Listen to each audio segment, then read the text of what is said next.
پہلی چیز امن چاہیے۔ 5-6 سال پہلے غالباً میں بنو میں تھا، رات کو میں سویا ہوا تھا تو میں خواب دیکھ رہا ہوں کہ حضرت آدم علیہ السلام سے فون پہ بات کر رہا ہوں،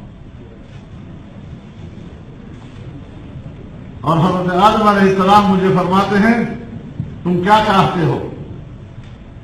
میں نے کہا امن چاہتا ہوں۔ اس کے بعد لائن کٹی نہیں، لیکن خاموشی کا ایک وقفہ آ گیا۔ میں سوچتا ہوں کہ میں کچھ کہوں تو بے ادبی ہے، خاموش مسلسل رہوں تو لائن کٹ جائے گی، تو میں نے سلام کیا۔ فرمایا انتظار نہیں کر سکتے؟ تو انتظار تو کر رہے ہیں، ابا نے کہہ دیا انتظار کرو،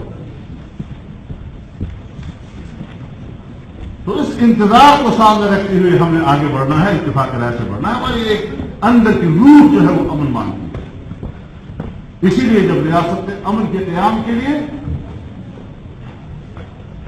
فوج کو میدان میں اتارا، اداروں کو میدان میں اتارا، ہمیں سپورٹ کیا، ہم امن کا حکمت عملی میں اس طرح کا رائے ہو سکتا ہے، لیکن ریاست مقدم ہے۔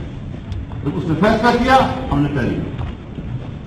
لہٰذا علماء کرام اس بات پر بھی غور کریں کہ ریاست کی اپنی شرعی حیثیت کیا ہے۔